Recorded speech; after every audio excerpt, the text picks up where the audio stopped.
Good morning everyone. Today we're looking at another Ingersoll watch. So I've done loads of these in the past, just enjoy looking at them, but actually not one has made it into my collection yet. So I think it's just because I see other ones and prefer other ones, but I like looking at them. They're probably one of my favourite ones to look at, but weirdly they just never made it into my collection. Maybe this will change. So yeah, today we're going to be looking at the Ingersoll Challenger.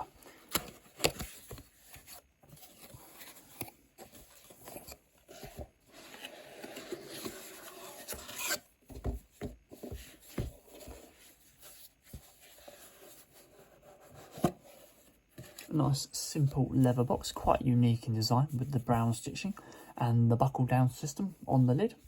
Don't often see that with watch boxes apart from Ingersoll.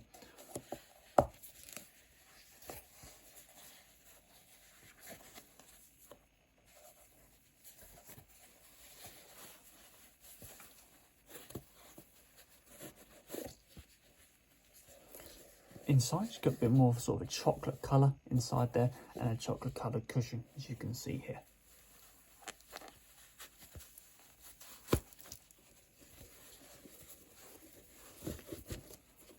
And there for now. So here we go guys, this is the Ingersoll Challenger 44.6mm case diameter. It's got a 13.5mm case thickness.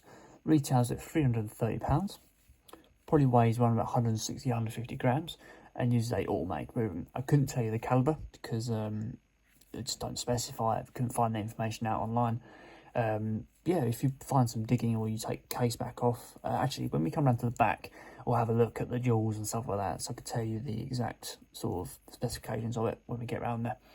So, looking at the face here, we've got a skeletal view of that automatic movement, as you can see here, with a nice seconds hand and hour hand and minute hand, nice and clear.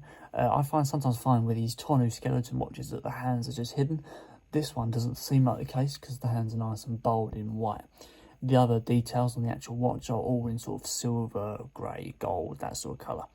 You've got a nice sort of navy blue bit of detailing to the Ingersoll sort of logo inside there.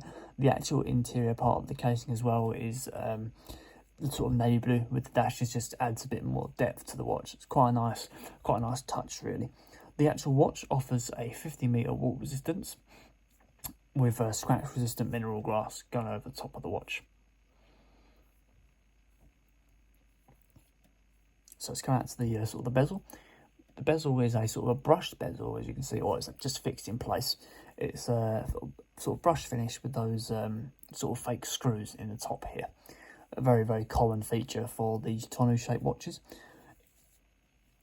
Come round to the actual sort of where the crown is.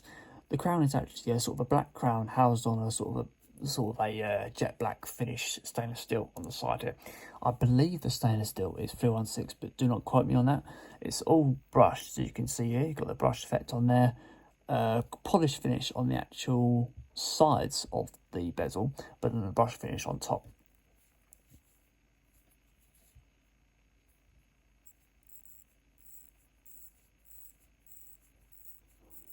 It's an average sounding sort of wine. Doesn't feel cheap, doesn't feel expensive.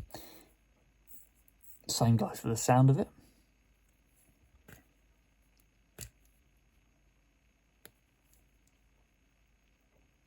There's not much feedback to the actual crown when you're turning those hands around the face. It does feel quite easy to move those.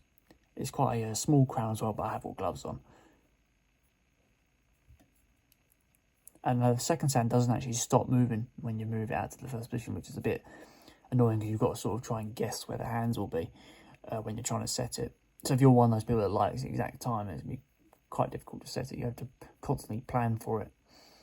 And if this is going to be like this, you have to wait for it to wind down, essentially, before you have the right time. Yeah, that would probably annoy me.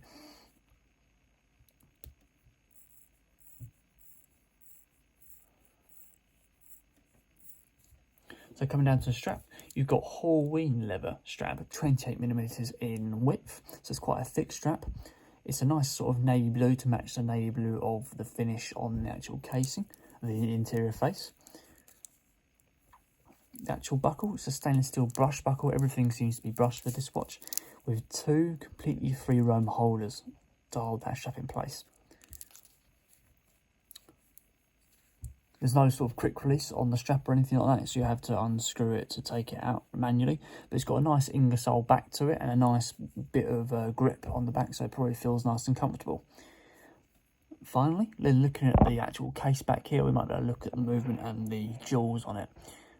So it's a 20 jewel, so it's a 20 jewel movement, as you can see there. I'm bashing my camera with the watch.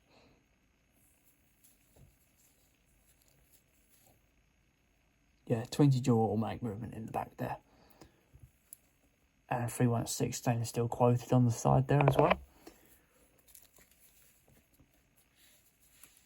So there we go guys, that is the Ingersoll The Challenger 44.6.